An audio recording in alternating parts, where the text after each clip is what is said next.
go. We are back, everybody. Thanks for tuning in. I don't know what this is like in the rest of the US, but in Chicago, it is cold It's and windy. windy. It's cold and windy. The windy It city is is. happening the way that it needs to happen. Yeah. So let me start by introducing my guest here, my man. I guess technically down in the middle, unless maybe you're on your cell phone. But our gentleman in plaid is my good friend, Mr. Marcellus Lawhorn, aka Marz, Chicago area DJ. And then in my top right, I was going to say the white hat, but you guys are both wearing white hats. But the other gentleman with a handsome beard like mine is Mr. Matthew Campbell from My Wedding Songs. And tonight we do not have anybody with us from Color Key, but they were good enough to leave us the prizes, which is all that really matters, isn't it? I mean, so that's it. For those of you that are tuned in, it looks like there's five of you so far tuned in. Make sure you're watching us on the Facebook group page because when you comment, when you like things, that's how we're going to know that you're here. And ultimately, that's how we know you're going to wind up winning the prizes. So we want to give away the Could you put the prizes. could you put the link in chat in case someone I want to send it to someone? The link, well, it's just they would go to the Facebook. The trick would be to go to the Facebook group page. That's Okay, where the actions I'm are. not a member of the Then page. they should join the group page. That's the whole idea of what we're doing here. I don't think my daughter wants to join the group Oh, page. I know, but she can watch us just on the Marquee Show Facebook page, then the plain old business page. So I think it's Put that link in there so Facebook. I can copy it. Let me see. Here we go. Where are we at here? Boom. That's the group. I don't want to do the group. Marquee Show. Bam. And then where are we at here? Oh, so complicated. I'm going to send it to you in Messenger right now, Mars. Okay, it's fine. Bam. Okay, there we go. Okay, sorry about the rough beginning, folks, but a couple of technical problems. Maybe it's just too cold for the internet today. I do not know, but we are live. And like I said, we've got Mars and Matthew here, so super excited about that. And then John's running the board in the background, and so that's where we're at. Okay, so we're going to start the night off by talking about Mars. For those of you who don't know Mars is a staple and OG in the Chicago DJ market. And way back in the day, I actually interviewed Mars when I had a little publication called DJ Entertainer, and Mars has got not quite the typical um, entry into this industry type of a story. So let's start off with that. Mars, why don't you tell everybody who you are and how you got started? The short version is that I've been in Chicago since 1985. I was serving my last part of my service at the Great Lakes Dental Research Industry. I was in the Navy, and I was a dental assistant in the Navy, and and that's how I ended up in Chicago. Ultimately, loved house music, loved to dance, and by a twist of fate. I was introduced to Walter Payton, and he's the reason why I'm a DJ. The late great Walter Payton saw me one night enjoying myself and made me a proposition, and I've been a DJ ever since. The longer version, you'd have to kind of DM me. We can sit down and have some food or whatever the case may be. But that's the short version. Is that I was discovered by Walter Payton in the late '80s, early '90s. Became the head of entertainment of one of the most successful nightclubs at that time, America's Bar, and transitioned into the private sector in '94. And worked with another DJ company. And now this year I'll be celebrating 23 years of having my own company. All right, but hang on, because your short versions leaves a little bit out. For those of you who don't know, Mars wasn't a DJ that Walter de Payton discovered.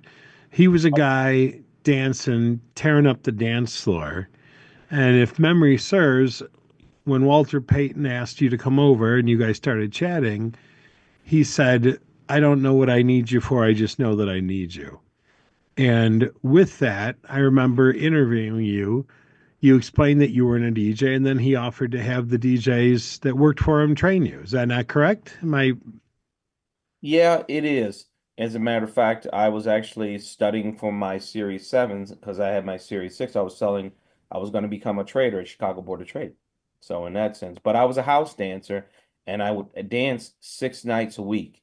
I used to go, I mean, house music in Chicago back then, I mean, was in the mecca of everything that everybody's experienced right now is because of what happened then. And I'm just telling you right now, I couldn't, it was my drug, you know. It was my drug. I could not get enough of it. Just loved dancing, and that's how it came about.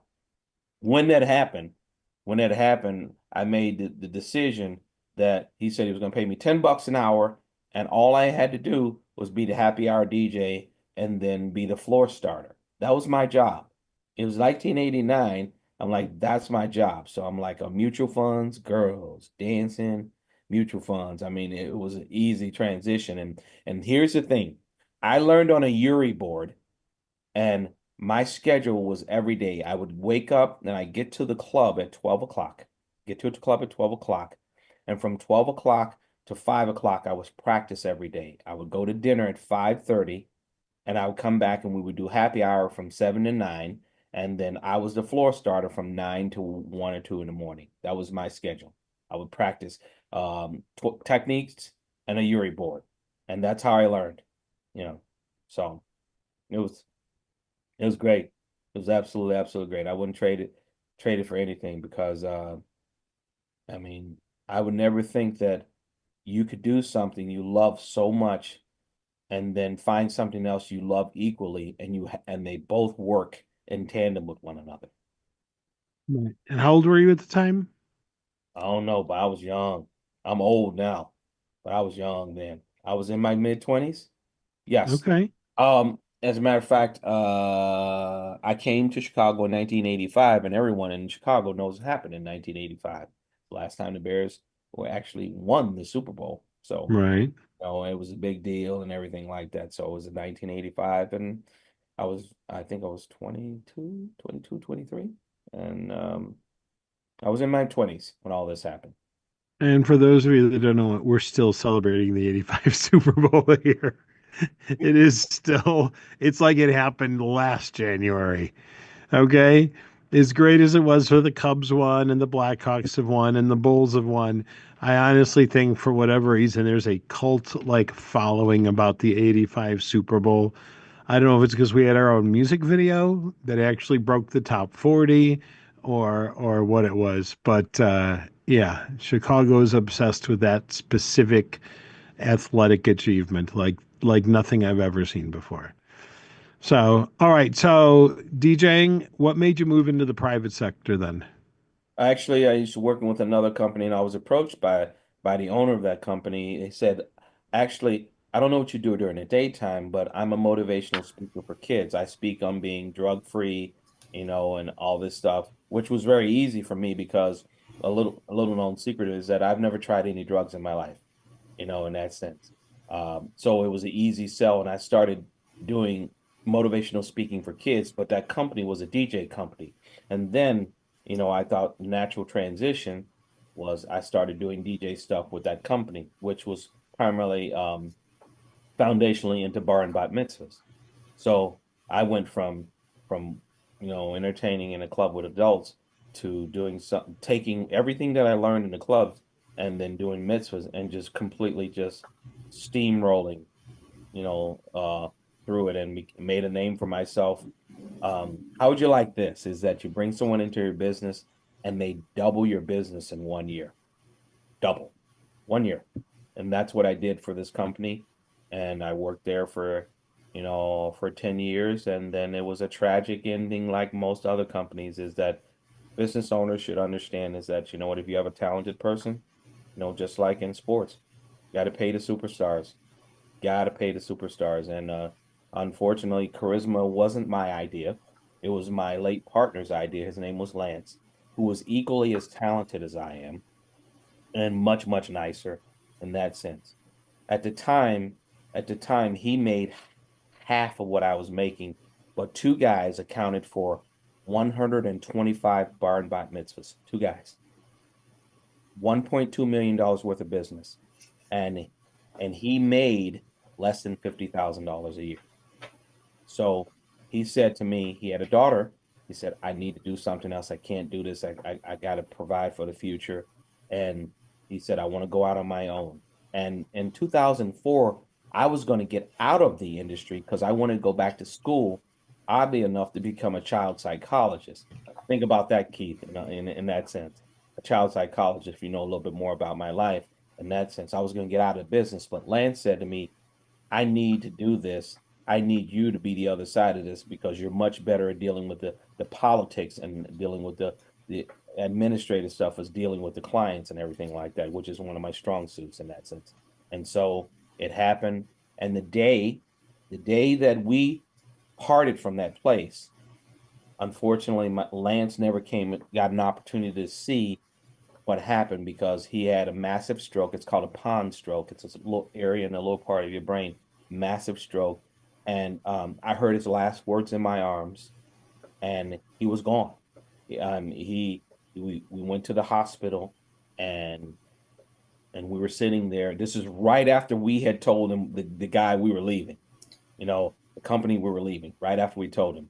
So we're in the hospital, and they said to us, are you his family? He said, call his family because he's never going to wake up. Now, we were just getting ready to celebrate, and now he's never going to wake up. And we had just quit our job, and we had two clients who bankrolled us, who gave us the money to do this. And now, on Valentine's Day, around 10:19, his heart and his lungs stopped working, and he was gone. And that's how Charisma started. That's it. And the first, I'll never forget the place, the North Shore was all up in a blaze because we had left and Lance is this and that, so on and so forth. But I remember being in my townhouse sobbing after hanging up the phone because my phone was blowing up and everything like that. And know that I had just started a new company and lost my partner, my best friend at the same time. So, and I had my first party in 1 month, 1 month from that day. So there was a lot going on, and all I had was a bank full of money, a hole in my heart, and I needed everything. So, got equipment, got everything, and after doing that first event, you know what? It was a relief, but you know, everything. I thank Lance because he pulled me into this. Otherwise, I would have been a child psychologist. So, and I think that the universe aligns things the way you're supposed to have them aligned and everything like that. And this is where I should be. And every day that I wake up and Charisma's still with me, and it's because of him, because this was his vision, and I would have loved for him to be able to see what we've been able to do over the past 20 plus years. I mean, not many businesses last, you know, 2 years, but 23, that's good stuff. And everything that Charisma stands for, what was embodies of who Lance was as a person. He was a tremendous, tremendous human being. What he was he also, just I'll leave you with this, is that he and I were going to start a band called Black Rock. Black guys that like rock, you know, because I play guitar and he was a bassist and a keyboard, and we had this whole plan out and everything like that. So it was super, super. So that's how everything came about. And from that, all I did was maximize my God-given talent, and I've been a staple. I mean, you know, now, and you say Marz on the North Shore, people know I took the same talents and grew our wedding business. And now we're primarily steep in weddings and took the same talent and started affecting help charities raise more money in that sense. We believe our philosophy behind Charisma is that we believe in a triple threat. If you can MC and you can dance and you can DJ, then you can be able to add something to an event that nobody else can do. I can do all three. So at any time I feel like that my event may need a little spark here or a little something special here, then I'm not afraid to do all those things. Pretty much all my MCs and DJs we all have the ability to do all three. So we're never at a loss. The other thing is that think about the versatility in working with one another. You know, it's not just a DJ, you can MC and things like that. So whenever I train anybody or someone wants any training or any advice, you know, I try to help them develop all those three skills in any capacity. And so that you can just offer more and feel a lot more confident in it. And when you have all three of those tools in your chest, then the universe opens up. If you're baseball, it's like being a five tool hitter. In that sense, you can do all of them. You're just really more versatile, and you become more valuable. In that sense. Yeah. So let's say hello to a few people. Couple of people commented. Mitch Dickers here watching. What's up, Mitch? If you need anything inflatable and fun, you got to go see my boy Mitch over at Celebration Authority. Rob Nickpon's on here. My boy Izzy's on here as well. Bernadette's on here. Bernie Howard's on here. Jeet's on here. Stefan's on here. We got all kinds of great people on here. So, if you're not a member of the Marquee Show group page, make sure you join the group. Not this, but also the group. Mitch is going to town on that thing. Look at those smiley faces going. Go, baby, go, baby, go. All right. So, Marz, you've progressed. We're now 20 plus years. You're 30 years into the industry. What piece of advice would you give for somebody first coming into it now? That's easy, man. Is decide decide for yourself what kind of business person you want to be, because I think we're all super talented, but as the thing that I know, if I knew the tool, if I had the tools now as a businessman that I had when I started, I'd probably be retired. I Okay. I I know I would be retired. I know I would be retired. I'd have a fucking bag and I'd have a bag. It would be great. It would be absolutely. So I would think that whatever you can do to maximize your business acumen, um, put put markers in place, systems and processes, find someone to understand what the numbers mean in that sense. Because think about this. We get to make I mean, what would your mom say if you told her, I don't want to do that? We have people who don't want to work for $100 an hour because it's not enough. Tell your mom you don't want to do a job for $100 an hour. I mean, a DJ that book for a 4 hour event, and may make $500. That's not enough for them. You know, so I think that learning the numbers would be the first priority. You know what? And the second one would be is that take the emotion out of working with people and and look at and look for high character people. People that you know that that you feel that when something goes down that they're punctual and accountable. Two things, Mhm. punctual and accountable. If they have those things, then you want them in your system because then you can teach them in that sense.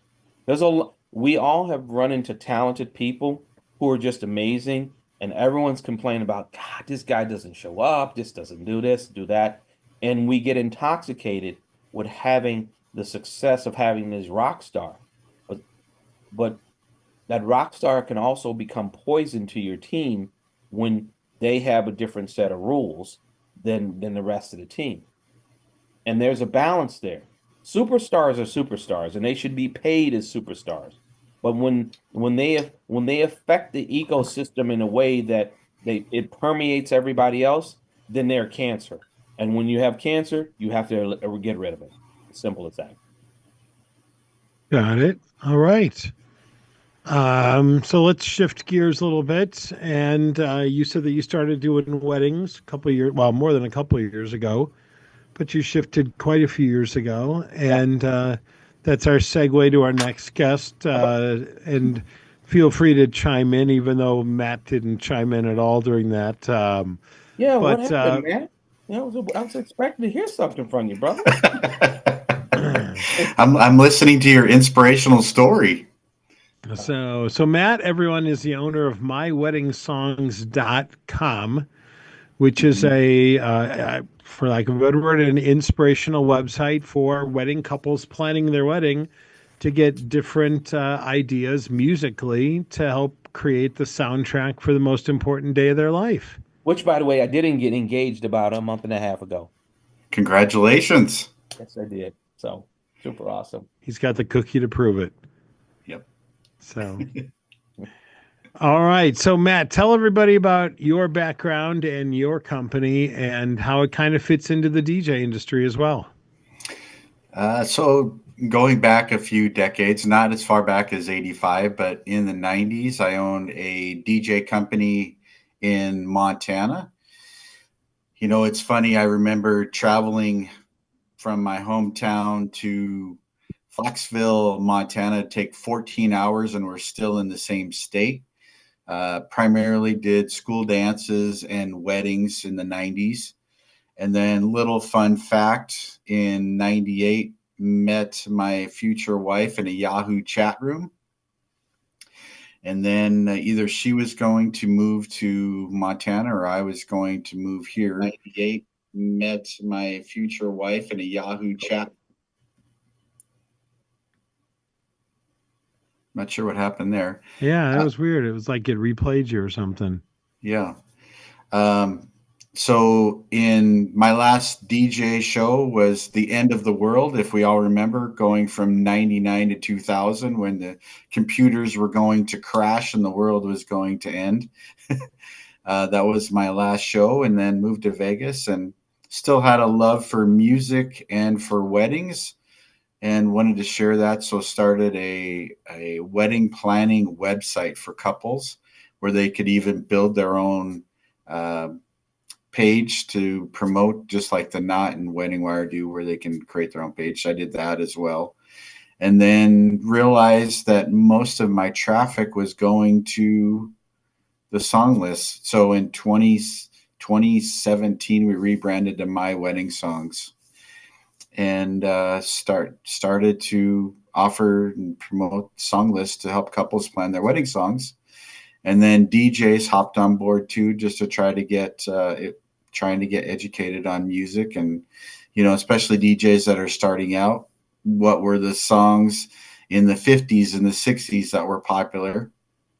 So we had all those song lists on the site, and now we progress to books and also a weekly newsletter that just helps inspire DJs to not only know what the new wedding songs that are coming out. As an example, it also includes like father-daughter dance songs, but not just the song list. It also breaks it down by relationship, like songs for the daughter loves the father loves the daughter. Maybe it's less lovey-dovey. You know, it's just broken down by the type of relationship that they have instead of just here's 100 songs.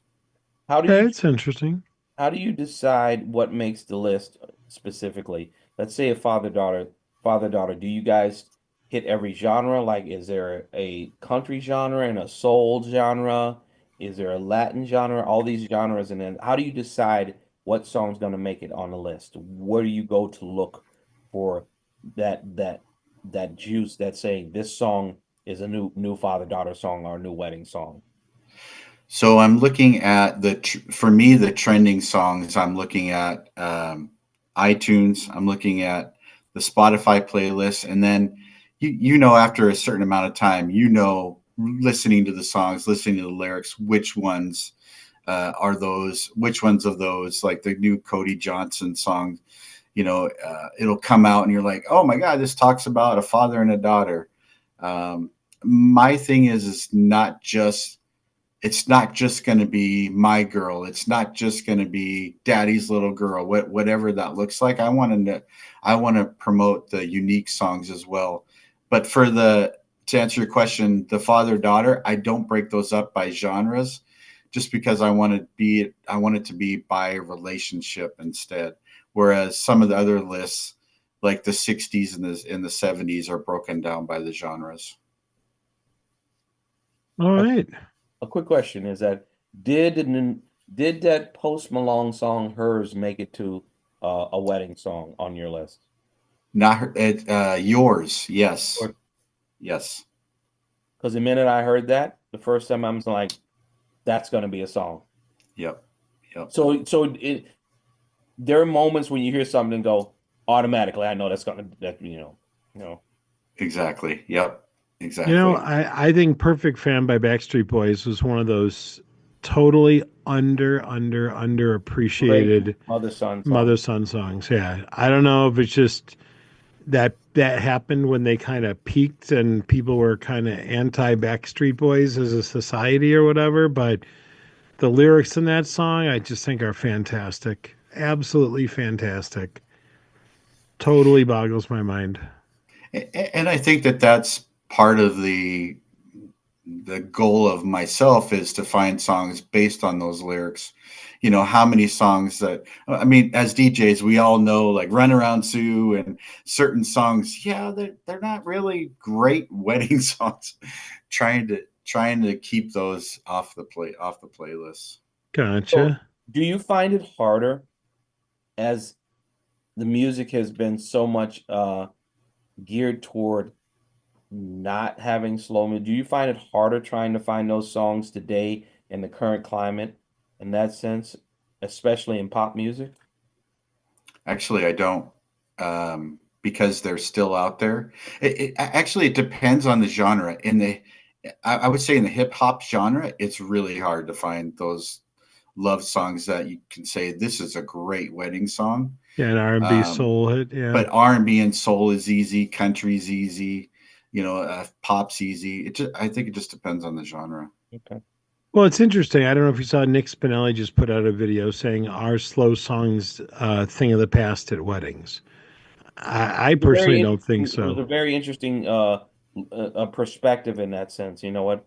And I did comment on that, saying that the fact is that your due diligence, and this is where I feel like that we thrive as a company in charisma, our due diligence and understanding the demographics of the room. And I feel like my age allows me an advantage of that, the demographics of the room to say, a lot of couples, and you know this may be the one or two times that they get out together as a couple and they get a chance to dance together. So I look at it from a perspective is that if more than half the room is a generation that grew up holding each other, then you're doing yourself a disservice in that sense. So that, I did comment on it, but it was a great video. It really was. No, He's I been agree. awesome I talent. love it. My folks are married 56 years. Last summer, I took them to a Four Seasons tribute band, and when "Can't Take My Eyes Off of You" came on, they're in the middle of a park. They just got up, and my dad told my mom, "I want to dance with you," and that was it.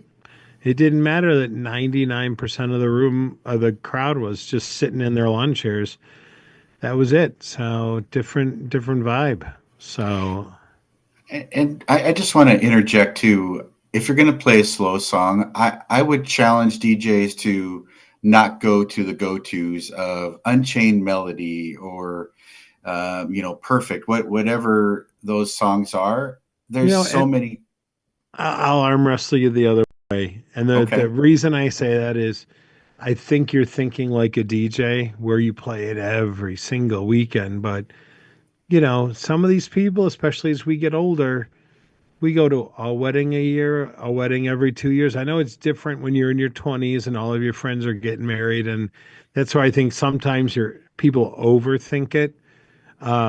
I think there's lots of tools. It cracks me up because everyone's like, I got 17 terabytes of every song known to man. I understand that. I'll arm wrestle Mm. you and say the fact Yeah. is that I think that also DJs underestimate our client, the people in the audience, music acumen. You would never know that I know rock and roll like I do.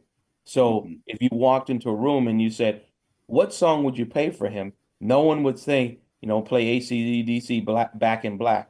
But I'm not playing for an individual. I'm playing for a crowd. You know, So if I see, and let's just be honest, if I see a bunch of 60-year-old African American men, most DJs are not going to be playing rock and roll. And it's not going to be a huge hit. I mean, some of them will like it, but you want to tell me, Mars, that you have 100 people in a room and there's, a certain age and demographic. It's not going to go. I mean, it's great that you like it. Same thing as I like certain things. It just I you got to read the room. I don't, I'm not saying not read the room. I'm saying don't underestimate people's ability to know music in that sense. Because a lot of DJs, they play stuff and they're like, they see it on their list and they're hesitant to play it. And all of a sudden they play it and it crushes the dance floor. And they're like, oh, I got to put that in my rotation. They don't even think about it. I'm But you just know what? telling I think that some of it, though, is when you're meeting with your clients and you're looking at it and you see something a little bit more unusual. You're used to seeing Don't Stop Believing. But if it's Love and Touch and Feeling, you kind of have to go, why'd you pick this one? And then they go, oh, well, we uh, we went on spring break in 1980, blah blah blah, and there's a story behind it. So even a B hit, if you have a way of introducing the story behind the song, in my mind, that makes it even more powerful than just playing it. well, music is connected to emotions and we all know that the reason why DJs are successful is because we allow them to revisit those emotions over and over again by how we distribute the music. You Oh, know, I agree. And I just started collecting 45s this year. And every time, and I've just been going to Marketplace and buying 50, 60, 100 at a time. And as I flip through them, I almost feel like I'm finding money, even though I'm not, just because of the fact I'm like, oh my God, I remember this song. Oh, this was such a great song. Oh, this was this. And it's no different even than, I don't know if you saw Sting just made a cameo on The Voice, and he played bass. Well, for two guys that were covering Every Breath You Take. And what was funny was on the TikTok video that I watched of it, um, I actually was laughing because they put a title saying, "Look who's playing bass," as though somehow somebody would have just missed it, And how do you not know who Sting is? well, Well, I just want to interject that, like we're talking about pop culture, instead of the main slow songs, one of the songs that's really popular and commercial right now on TV is the Flamingos. I've only got eyes for you. So I Hmm. think instead of playing one of the mainstays that's in pop culture right now, why not give that one a try if that's what your audience is into, like we were talking about, just instead of just playing the old standbys. That's all I'm saying. question No, I is, get it. do you do you do you harvest from TikTok because the music is used so much in that to be able to add to your list? Yeah, I'm not only checking the top songs that Billboard works with TikTok, but also on the business side of TikTok, you can log in and find out the top songs there as well. So yes, I'm looking at those for sources because it like Maps from the Yeah Yeah Yeahs is the number one trending song on TikTok. It's because they're all the kids are doing a dance to it. It's a dance challenge. Sure. So does songs ever leave the list? Yes. What's the most one recent that you can tell us that no longer was on the list and no longer is on the list? I can tell you Dreams by Fleetwood Mac was on there for a long time and now it's fallen off. I don't think I've ever played it in almost 40 years. I don't think I've ever played it as a slow song. No, I would play that as a cocktail song. Yeah, I can see that. How about you, Mars? You ever played it? Oh yeah, I like Fleetwood Mac. I get a lot But of as a slow song? not a slow song, a Right, cocktail, always cocktail. right. Always cocktail.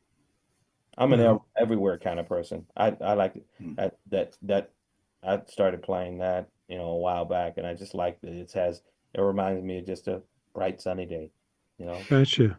All right, let me say a little few more people. We got Luis Rivera is on.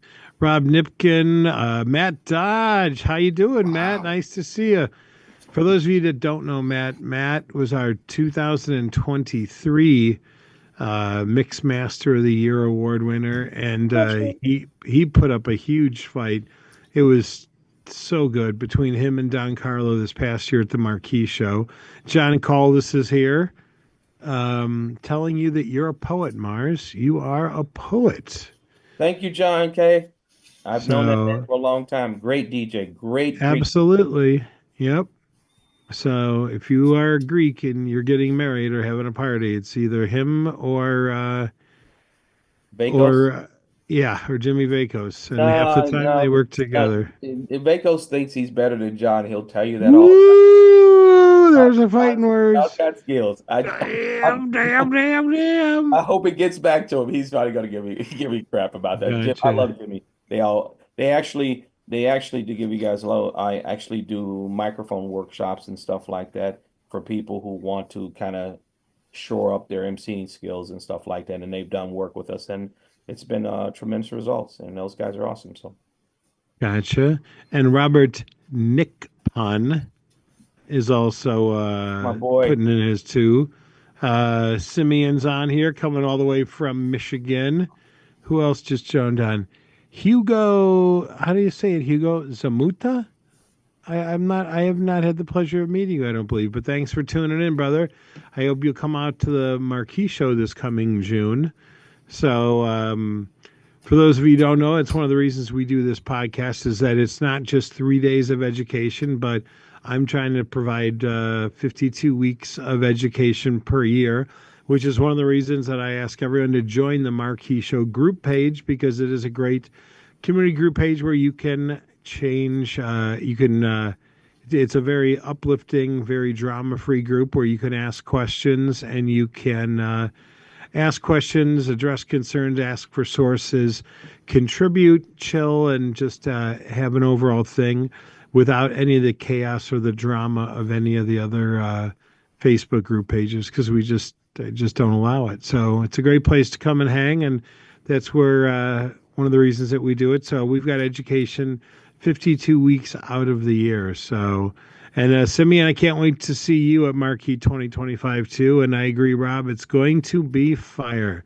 So we're locking down the hotel now. We're negotiating with 3 different hotels to get the best value for our attendees as well as ourselves. But we will most likely, 95% certain, we'll be back right by O'Hare Airport. So it's easy access to downtown as well as free shuttle bus services for those of you flying in and such. So it's going to be another great, a year. I have a So question about the list. Okay, is there a place where we can? Is there an online component where we can subscribe and ask questions about the list and everything like that? Where I mean, because this is the first time I'm hearing about the list in that sense. Mhm. And I consider myself unbelievably, embedded into a community, but I've never heard about this.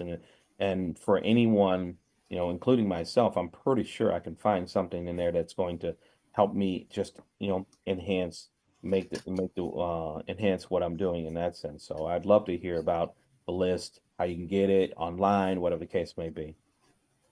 Boy, that's a sales pitch. Thank you very much.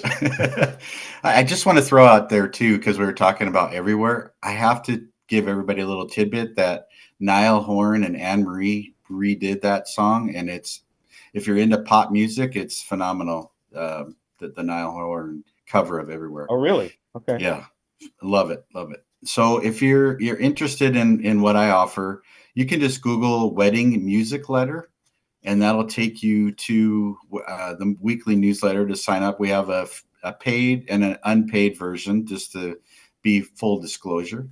And then also we have 2 books, one for the wedding pros and one for the couples. The Wedding DJ Songs Planner is available on Amazon, but like I was saying before, it's not just 64 playlists by wedding moments, eras, and genres. I break them down. Like for dinner music, there's 10 different lists. So there's 10 songs for Rat Pack, 10 songs for Yacht Rock, just to give you a little bit of inspiration. A little taste. Yeah. Yeah. I'm not standing in front of your crowd. I don't know who you're DJing for. I'm just giving you the inspiration. And then the other one is just for the couples, a ceremony and reception guide, the wedding music planner. Wonderful. Question, another question for you is that Sure. with your program, do you actually take a time to go live where couples can ask you questions live, like a time period like this, like a podcast, and say, I'm going to go live with wedding couples and say, okay, they can ask me questions about songs and you can answer those in real time? It's been difficult. I have on our main website, myweddingsongs.com, where they can schedule a Zoom call. But it's difficult just on the business side, because once the wedding's over, they don't care about their wedding songs. Mm-hmm. Just to be truthful, I'm more talking to them in the Facebook groups where they're asking for suggestions, and then I'm offering that feedback to them. Do you ever think about possibly partnering up with like a wedding show as kind of a sponsor to be able to do something like that so that you can have an influx of new people, who are very much top of mind. Hey, I know what I like, but this is the kind of a guide and stuff like that. Do you ever consider that? I have had a booth at a bridal show, and everybody thought we were DJs, so it's more of a branding problem, I think. But yeah, I'll definitely take that suggestion. I like that just to get that feedback from the couples. I You should think have a is big really ass important. signage that says, "What music should I play at my wedding?" And just have that, and then stand right beneath of it, just like this. And Right. then people come up and you I go, love it. "Hey, check out this and check out this. What music should I play at my wedding?" That's big old banner. That's what I'm saying. And Yeah. because you know what? Some people will ask questions. Sometimes we overthink it. Sometimes you just have to put it out there, and then people just look at it and go, okay, I want to go find out. Because this generation, they got FOMO like nobody's business, man. Hmm. If they don't ask the question, they feel like they're missing out. But I'm saying, because to me, it sounds Yeah. like it sounds like it's a great tool to be able Hmm. to just enhance both sides, both the professional side and the non-professional side in that sense. Great for new DJs and stuff like that. So I mean, even experienced DJs, experienced entertainers like ourselves, I'm gonna make the suggestion to my people in that sense. Make sure drop me a DM and let's talk a little bit more. I mean, it's Okay. a pleasure chatting with you in that sense. Yeah, you too. And I would love, there's no way any one person can know everything. And I would love to pick your brain on Chicago House. So, Don't even get me started. I'll start jumping around the room. The one thing with me is that, you know what, everyone who knows me, and Keith knows this, is that the easiest way to make me happy is just to play music and let me dance. It is the thing that I love most in life. One of the things I love most in life is just dance. I don't care if I don't care if anyone who dances with me or anyone watching. When I'm in the zone and I'm dancing, I am the happiest person in the world. I can literally tell you, it is the best feeling in the world. It's wonderful. On the subject of house, Terry Hunter was just interviewed on a podcast over the summer, where they actually was, I think it's called Old Clubs or Dead Clubs or something. And he went all over Chicago to where the original warehouse was, where underground, like all of these totally, totally badass clubs were. And he went through it, and you can find it on YouTube because that's where I found it totally randomly. And I have to tell you, Mars, it was awesome. And I mean, he really talks about everything, even the transition of how house kind of has morphed into EDM and the influence it had on the Detroit sound and everything else. I mean, it's really a really, really fantastic, video. Wonderful. That's awesome. wonderful. Yeah. Yeah, it's funny. Somebody from Norway, a reader from Norway on my newsletter said we only Americans call it EDM. It's just dance music. Well, yeah, but Thought it but was it's kind of funny. electronic dance music, yeah. Yeah. So I hear you, but I think there is a But over difference. there, I think that the emphasis on their dance music has been more electronic than ours. I mean, in that sense, Mhm. we've been 808s and bass and stuff like that. But I mean, all the stuff quote Euro music, Mhm. that's that's the basis of which they grew up with in that sense. So I think that that's probably the reason why we know it's as a genre. Mhm. We know it as a genre, and we also know it as being connected to a specific generation as well. In that Mhm. sense, Right. think about this: in the transition of in the next 5 to 7 years, that's going to be what's it's going to be dominating the late night wedding circuit is more of that. 100%. Absolutely. In that sense, so, you know, Yeah, I was fortunate to DJ in the '90s with the Eurodance, like Captain Hollywood Project, and just all of the LaBoche and all those bands. That was an unbelievable time. yeah, that 134 and up period, Mm. Alice DJ and all Yep, that stuff, still one of my favorites, and will always be one of my favorite is Children by Robert Miles. Every yep. time I Sure. play I that use that song, for intros all the time. I used to love that song. Absolutely, absolutely love that song. And I used to now I play it when I'm testing out sound in a room and stuff. So super fun. Yeah. Awesome. All right, let's give some stuff away. So let me go to Marquee Show group.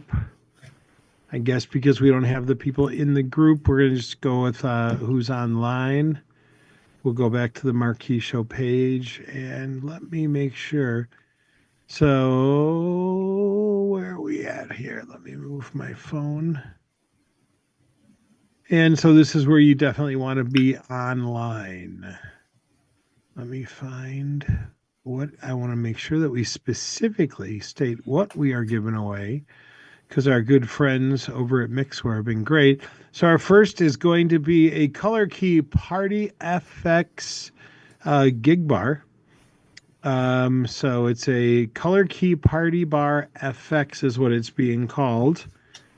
And let me go here. And we're going to go based on comments. So Marz, just pick a random number, let's say 1 through 10. Let's go with the best number in the world, 3. And that would be Robert Nickpon. Number 3 for your comment that says Marquee 2025 is going to be fire. Congratulations, you are winning our color key. And we also have from our friends at Mixware, headliner gig stand USB. So Matt, pick a number 1 through 10-ish. My number would be number 9.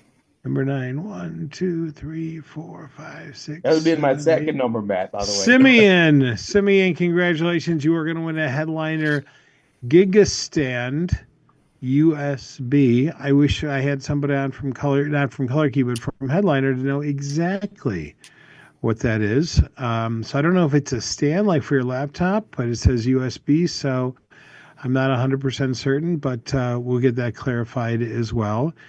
And let's go, let's say 1 through 1. Now let's go up to 120, 100, not 100, but to 20. So, Marz, let's give away a Marquee Show education pass. Number Pick a between number. 1 and 20. Yep. Oh, we're gonna do the number, right? What number? 17. 17, 2, 4, 6, 8, 10, 12, 14, 16, 17. Stefan Langdon. Congratulations. You have won an education pass. You know why I chose that Two. number? Day before your Well, birthday. well, there you go. That's the number that cost me $1 million. So, for those of you who don't know it, I was lucky enough to win $100 on Powerball about, I don't know, a month and a half ago. I had 4 out of the 6 numbers. My birthday's on the 18th. The Powerball number was number 17. If it had Oh, been 18, I would have won $2 million. oh, But no such luck. That's okay. I won $500 on my birthday or on Halloween playing my birthday numbers 718. And in fact, it was just yesterday or day before the pick three was 728. So once again, so close. So close. And I think it was like a week after I had won the $500 on that, it was like 717 or 719. So I just mm. figure it's the good Lord setting me up to win the big, big money. Shawshank So Redemption. that's it. John, are you with us still, brother? Yep. All right. So that concludes another episode of the Marquee Show broadcast, or the Marquee Show. Next week, let's take a quick look. Next week we have Shannon Tarrant on, which is a never miss interview, That's so and good. she is a marketing guru. We also have the DTA experience, and for those of you who don't know it, but Diamond is the DJ's name, but he goes by the DTA experience. He was actually Prince's DJ, Marz. He was actually Prince's actual DJ. And I actually met him when I went to go see Tone Loc and Freedom Williams, and got a chance to schmooze with him and stuff. And he's toured with all kinds of people, tours all over the country, and he actually tours with Tone Loc as well currently.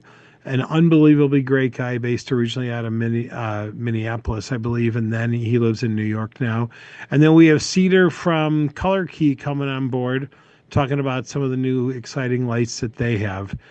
For those of you who didn't come in, we didn't have a show last week because it was Black Wednesday, but we had it 2 weeks ago. And I have to tell you, you got to check out the new Color Key. Their slim lights are unbelievable. They run off of an RF frequency, so you can. They're they're they're just amazing. They're 6 pounds with the battery. The batteries will last, I think, 8 to 10 hours. And the thing that I was most drawn by is that they come with a magnet that you clamp onto the arm, so it's a slim par styled light. But the nice part is with the little magnet that'll hold it up, you can go ahead and mount it into any type of gridded ceiling tiled system. So you work in a cafeteria, you're working a school event, anything. You can pretty much put these lights anywhere and have overhead lights without flying anything per se. So super cool stuff, new and exciting stuff coming out from Color Key all of the time, and we appreciate their support. So that's going to do it for us tonight. Thanks for everyone for tuning in. Please refer the Marquee Show group page to your friends. Let them know about this particular podcast. John's going to put this up on YouTube, and we will have the rebroadcast available in the next day or so. So that's that. Thanks for everyone for tuning in. Thank you, Matthew, for coming on. Thanks, Marz, for coming on. Not And a we will problem, talk to man. you all real soon. Good night, everybody. Thanks, Casey. Good Bye-bye. night. Take care. Happy holidays, everybody. Yes. Good health and happiness to everyone out there. The equity in your life is your time and people. Just remember that. Happy holidays.